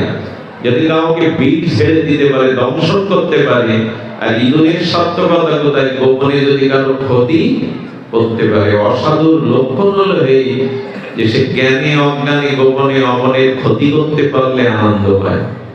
আজ আমি ওকে ক্ষতি করতে পেরেছি, বড় কথা বলেছি, কাউকে কষ্ট দিতে পেরেছি, এটাই সাধুর আনন্দের ফল। চরিত্র যারা, এরাই অসাধুরূপে পরিহিত। পরহিত নিত সহ বিপত্তি বিশালা। সানিব খলপর বন্ধন করায়, খাল পড়াই বিপত্তি সই মারাও। কি অভূত গোস্বামী পাদের এই ভাষা, মৈত্রী ভাষায় রামচরিত মানুষটা একটু দেখবেন, বিখ্যাত গ্রন্থ। এখানে উল্লেখ করেছেন যে অসাধু তারাই, ফল যারা, যারা সংগোপনে গোপনে অনেক ক্ষতি করে কষ্ট পায়। কথাগুলো বড় শুষ্ক, তো আমার মনে হয় আমাদের এটা জানা একান্ত প্রয়োজন। সবশেষে এইটুকু বলবো, এই জানাটা, এই উত্তরের মীমাংসাটা, প্রশ্নের উত্তর মীমাংসাটা যদি পেয়েছি, তো আসুন আমরা চেষ্টা করি সাধু হওয়ার, অসাধুতা ত্যাগ করার। আমরা চেষ্টা করি অসৎকে পরিত্যাগ করে সৎকে গ্রহণ করার। এটাই আমাদের জীবনে এই জিজ্ঞাসা দিয়ে শুরু করেছিলাম, যে মানুষের জীবনে জিজ্ঞাসা আসা চায়, এটাই হলো তার জিজ্ঞাসা। শুধু ভক্তমণ্ডলী, আমাদের জীবনে যেটুকু প্রাপ্তি, যেটুকু করণীয়, আর কিছু নয়। ভগবান এবং ভক্ত, সাধু সঙ্গ আর ভক্ত ভগবানের সেবা, এটি ব্রতী করুন। আস্তে আস্তে যে লীলা স্মরণ আসছিল আমার, আমরা যদি কেউ অযোধ্যাতে গিয়ে থাকেন, অযোধ্যাতে কনক মন্দির আছে, কনক ভবন। এখানে রাম সীতার বিগ্রহ আজও চির জাগ্রত।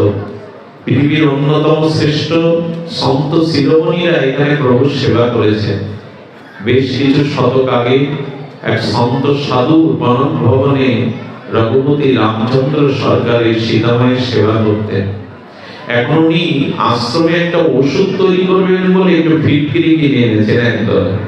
সাধু তো ওটা রেখে দিয়ে আর রামচন্দ্রকে দুধ আর মিশ্রি দেবে বলে মিশ্রির বদলে সেই ফটকিরি দানাটা গুঁড়ো করে দুধের সাথে মিশিয়ে প্রভু সেবায় লাগিয়েছে। তো সাক্ষাৎ তো সেবা। সেবা লাগার পরে মধ্যরাত্রে সাধুকে, যত সাধু ছিল স্বপ্নে বলছেন আমার গা পুড়ে যাচ্ছে।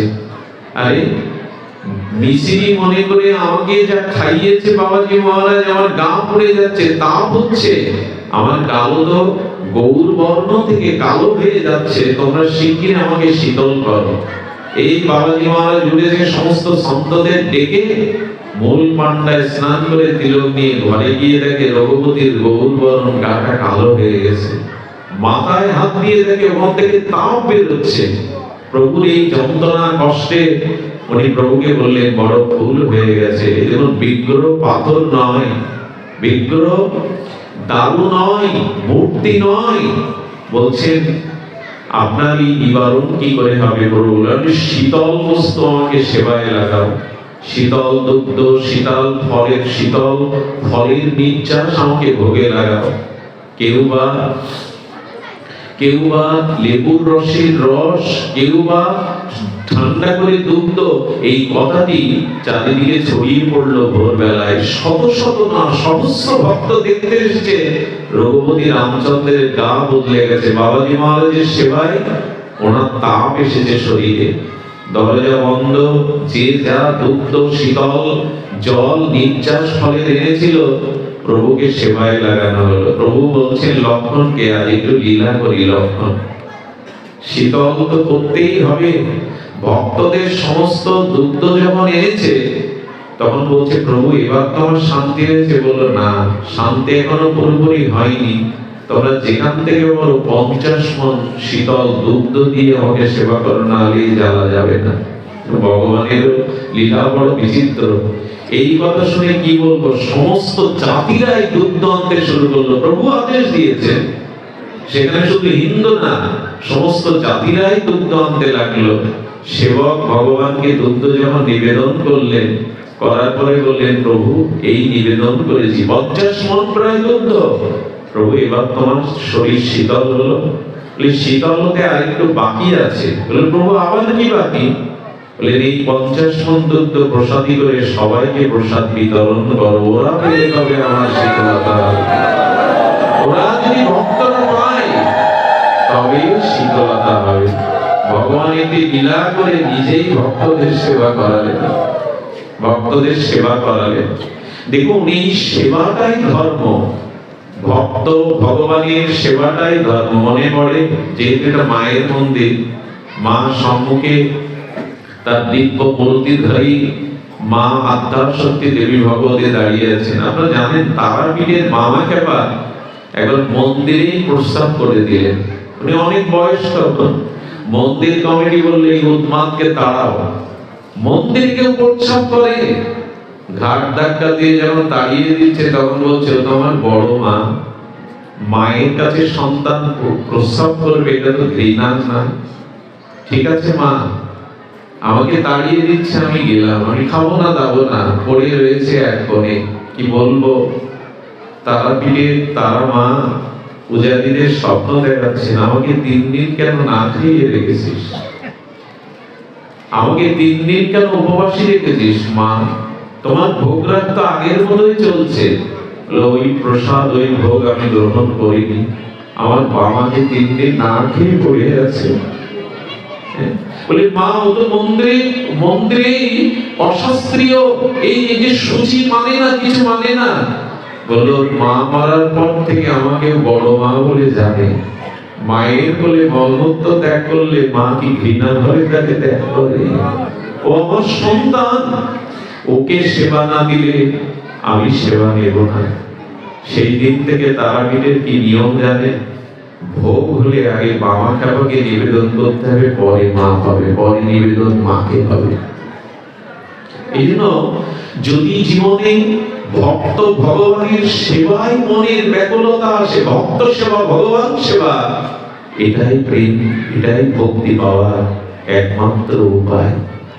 এটাই একমাত্র উপায়। ভগবান সেবা ভিন্ন অন্য কিছু গ্রহণ করতে চান না। সেবা মানে সুখ, যার দ্বারা ভগবানের আনন্দ দেওয়া যায়, যার দ্বারা ভগবানকে সুখ দেওয়া যায়, আনন্দ দেওয়া যায়।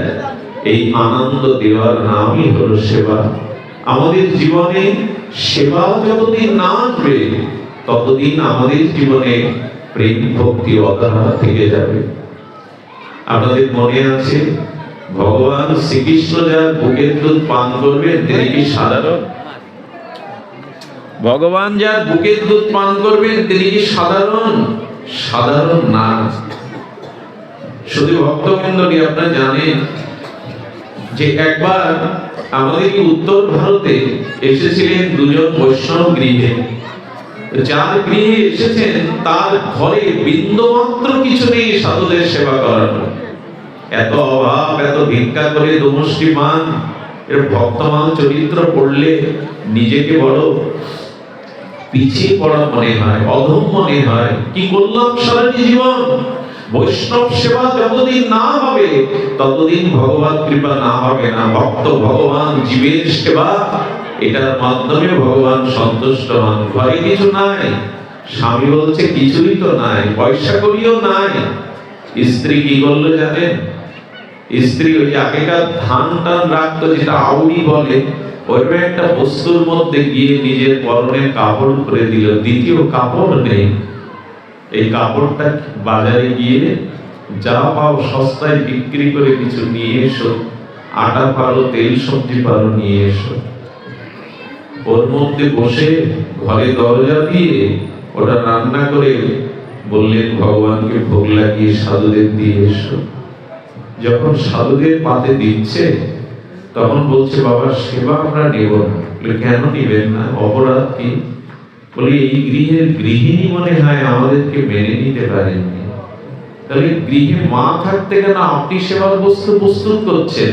নিশ্চয়ই মা আমাদেরকে মেনে নিতে পারেননি। মা যদি এসে সেবা পরিবেশন করে তবে সেবা দেব। হাউ হাউ করে স্বামী স্ত্রী দুজনে কাঁদছে, ঠাকুর আর কত পরীক্ষা দেব? আমি এই অবস্থায় সাধু সন্তের সামনে কি করে যাব? পরীক্ষা নিতে হয় তো এমন করে নিতে হয়। তবে আমিও রাজি আছি। আমি এই অবস্থায় সাধুদের সামনে যাব, কিন্তু সাধুদের ফিরে যেতে দেব না। সাধু গৃহতে ফিরে গেলে তো সর্বমঙ্গলই নাশ হয়ে যাবে। আমি যাব। যেই পদ্মার বাইরে সেই আবরণ ভেরে বেরোলেন, গোবিন্দের চোখে জল। গোবিন্দের সঙ্গে সঙ্গে একটি বস্ত্রের রূপ ধরে মাকে আবৃত করে দিলেন, মাকে ঝুঁকিয়ে দিলেন। সেবা বুদ্ধি চাই। সেবা বুদ্ধি যদি হয়, মনে আছে সেই ধরার কথা? শ্রীকৃষ্ণের যশোদা এমনি এমনি হয় না। পূর্ব কোন গল্পে, পূর্ব কোন লীলায় ভগবান ব্রাহ্মণের রূপ ধরে গিয়েছিলেন। সেদিনও ঘরে কিছু ছিল না ধরার। কি করলো? নিজের স্তনটা কেটে বিক্রি করে মোদি মাল এনেছিলেন। নিজের স্তন কেটে ওই অবস্থায় পুঁটি বেঁধে রান্না করে ব্রাহ্মণ রূপ ভগবানকে সেবা দিয়েছিলেন। দিতে গিয়ে বুকের রক্ত যখন দু এক ফোঁটা পড়ে যাচ্ছে, ব্রাহ্মণ রূপ ভগবান বললেন, মা তোমার শরীর থেকে রক্ত স্নাত হচ্ছে, তুমি শুদ্ধ নাও, এ সেবা আমি গ্রহণ করবো না। বলো কিসের রক্ত? নীরবে চোখের জল আর বুকের রক্ত পড়ে যাচ্ছে, বলতে পারছে না, বলতে পারছে না। তুমি না বললে আমি সেবা নেব না। মা বলো। ধরা বলেছিলেন, হে সদ্গুরু, হে ব্রাহ্মণ, হে পরম বৈষ্ণব, শুনুন তাহলে, ঘরে আপনাদের দেওয়ার মতো কিছু নাই। এজন্য আমি দুটো স্তন কেটে স্বামীকে বলেছিলাম, বাজারে টুকরো টুকরো করে কেটে পশু পাখির মাংস রূপে বিক্রি করে এসো, ওই ধন দিয়েই সেবা দেব। ভগবান ব্রাহ্মণ রূপে কাঁদছেন আর বলছেন, মা, বুকের রক্ত, বুকের স্তন কেটে খন্ড খন্ড করে বাজারে বিক্রি করে আমায় যখন সেবা দিলি, তবে আমিও বল দিচ্ছি, আমিও সন্তান হয়ে তোর বলি কি ওই স্তন পান করবো, আমিও কথা দিলাম। ইনি কোন গল্পে যশোদা হয়ে এসেছিলেন।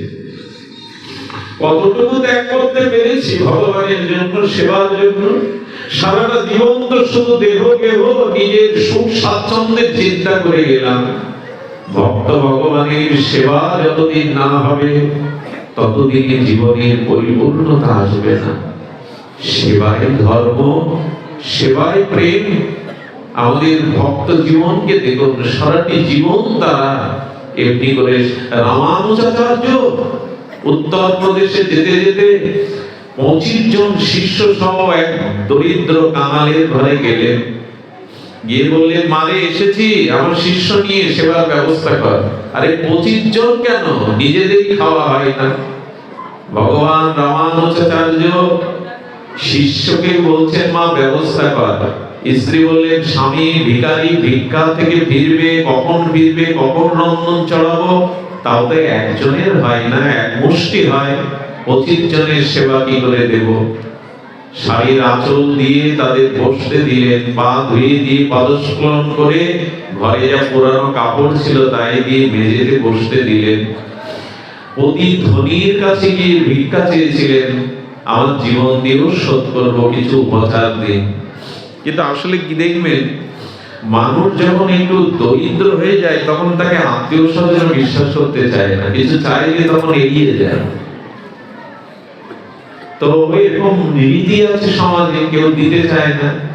কিন্তু ওই গ্রামের এক ধনী লম্পট যুবক, এই সতী নারীর প্রতি তার কুদৃষ্টি ছিল অনেকদিন থেকে। অভাবের সুযোগ নিয়ে বহুবার প্রস্তাব দিয়েছে। ভক্তমান চরিত্র, গল্প গাথা নয়, ভক্ত চরিত্র শুনুন। যখন দিয়েছে প্রস্তাব, তখন ভাবলেন এর জীবন রেখে লাভ কি? বাড়িতে শ্রী গুরুদেব উপস্থিত, সাধুগণ বৈষ্ণবগণ উপস্থিত, আমি সেবা দিতে পারবো, এই মুখ দেখিয়ে লাভ কি? গঙ্গায় যখন ঝাঁপ দিয়ে মরতে গেছে নদীতে, ওই নদীর মধ্যেই গুরুদেবের মুখটা ভেসে উঠেছে। বলে, জীবন দিয়ে কি করবো, আত্মহত্যা করে কি করবো, কি উপায় নেই। হঠাৎ মাথায় ওই যে ধনীর দোলা লম্পটের কথা চিন্তা করছে। করতে করতে তার গৃহে গিয়ে হাত জোড় করে দাঁড়িয়ে, কি গো, তুমি আজ আমার দুয়ারে, আমি স্বপ্ন দেখছি না তো? তবে এতদিন বুঝি তোমার সম্মতি হলো। একটি কাজ করুন, আমি আজ আপনার কাছে ভিখারি হয়ে এসেছি, 25 জনের মতো কিছু আহার্য বস্তু আমাকে দান করুন। বলে, বিনিময়? বলে, আজ রাত্রে আমার শরীরটা আমি আপনার কাছে বিক্রি করে বন্ধক রেখে গেলাম, দয়া করে আমাকে কিছু দিন। অবাক হয়ে দেখছে, যাকে এত প্রলোভন দেখিও সমতে ফেরাতে পারেনি। সাধুগুরু সেবা মানে যাদের জন্য নিজের শরীর বিক্রি করতে এসছে। আরে 25 জন না, 200 জন 300 জনের জন্য লাগলে নিয়ে যাও ভান্ডার থেকে। কর্মচারীদের দিয়ে আসলে, বলে স্মরণ রাখবে। রান্না হলো, ভগবানের ভোগ হলো। গুরুদেব যখন গ্রাহক আছে, গুরুদেব কি জানে না এটা কোথা থেকে আসছে? যখন মুখে তুলে দিচ্ছেন, গুরুদেব সেবা পাওয়ার পরে বললেন, মা আজকে রাতটাও থেকে যাব এখানে, কাল সকালেই যাব আমরা ব্রজের উদ্দেশ্যে। সন্ধ্যা যখন হয়েছে, স্বামীকে ঘরে ডেকে নিয়ে চরণে পড়ে স্ত্রী কি বলছে জানেন? অগ্নি সাক্ষী করে, ব্রাহ্মণ সাক্ষী করে, এই জীবন যৌবন সব তোমার পায়ে সমর্পণ করা।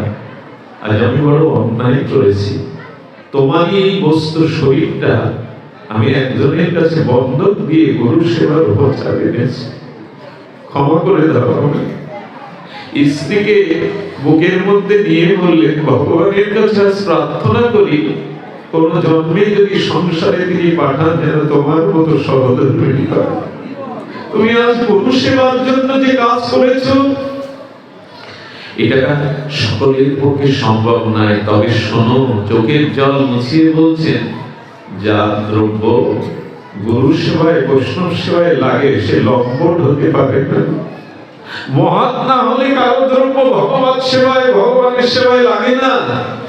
অর্থবিত্ত তো সকলের আছে, সকলেই তো মহৎ কাজে লাগে না অর্থ।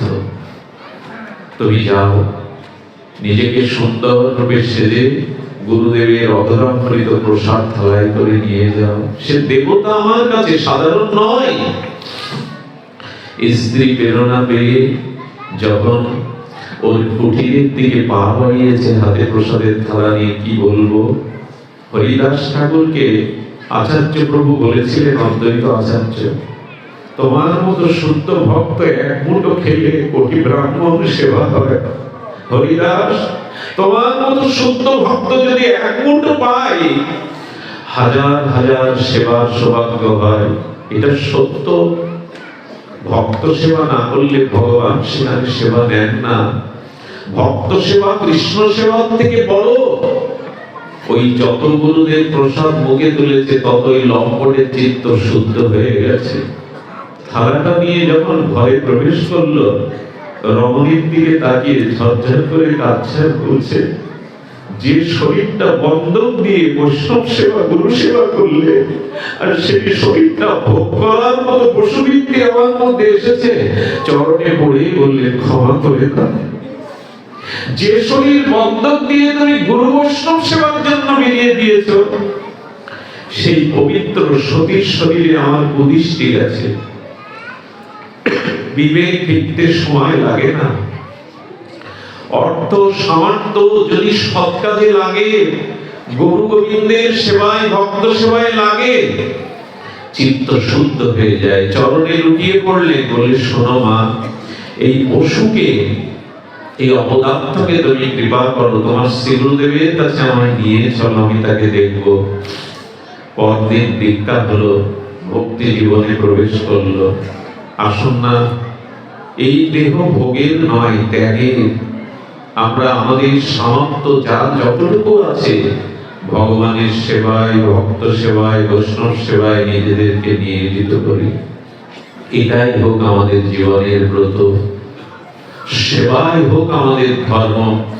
আমি আমাদের কার্তিক বাবা, শ্যামল বাবাকে অনেক বড় কথা বলছি আসতে গিয়ে, কেন এত দূরে আমাকে আনেন, ভক্তরা কষ্ট পাচ্ছে অপেক্ষায়, অনেকটা দূর, 5 ঘন্টার প্রায় পথ। তবে তারা যে কেন এনেছে এখন অনুভব করছি। আপনাদের সঙ্গ মিলিয়ে দেওয়ার জন্য তারা কত গালি, তারা কত কটু কথা তাদের বলি, কেন এত দূরে আনেন, তাদের কাছে ক্ষমা চাইছি। তারা এমন করে সঙ্গ মিলিয়ে দিয়েছে। এবং আমি বর্তমান আমাদের এই বঙ্গদেশে, বাংলাদেশে এভাবে যেখানে মন্দির দেখি, আপনাদের মতো শুদ্ধ তৃষিত শ্রোতা দেখি, তখন সব দুঃখ ভুলে যায়, সব পরিস্থিতি যেন ভুলে যায়। আপনাদের কাছে অনুরোধ করব, এই কয়রা কালীবাড়ি মন্দির অঙ্গনে বলমারিবাসী সব আশেপাশে সবার প্রতি সবার দৃষ্টি রাখুন। অপরের কল্যাণের চিন্তাটা সকালবেলা উঠে মাথায় রাখুন। একা বাঁচতে চাইবেন না, সবাইকে নিয়ে বাঁচুন। ধর্ম বাঁচলে আপনি বাঁচবেন, স্বজাতি বাঁচলে আপনি বাঁচবেন, সবাই ভালো থাকলে আপনিও ভালো থাকবেন। তাই স্বজাতির চিন্তা করুন, ধর্মের চিন্তা করুন, আর সবাইকে নিয়ে বাঁচবার চিন্তা করুন। একটি ফুলে কখনো মালা হয় না, সুতা একটি, কিন্তু অনেকগুলো ফুল গ্রথিত করেই তো মালা হয়। তেমন ধর্মের সুতায়, একতার সুতায় আমরা যদি সবাই গাঁথতে পারি, তখন আমরাও মালা হতে পারবো। একটি ফুলে মালা হয় না, সবাইকে নিয়ে এই বাকি নাম যজ্ঞ, বাকি অষ্টকালী লীলা কীর্তন যাতে সুসম্পন্ন হয়, সবাই দৃষ্টি রাখবেন। কমিটিকে সাধুবাদ জানায়। বঙ্গদেশে যখন এ জাতীয় মন্দির দেখি, এই বঙ্গদেশে বাংলাদেশে যখন এ জাতীয় মন্দির দেখি, গর্বে বুকটা ভরে ওঠে। যেখানে মন্দির আছে, যেখানে উপাসনা আছে, যেখানে সাধু সঙ্গ হরিকথা আছে, সেখানে কিছু না কিছু কল্যাণ অবশ্যই হবে। সেই স্থানে যারা আসবে তাদেরও আত্মকল্যাণ হবে। আমাদের মঙ্গল কামনা করি।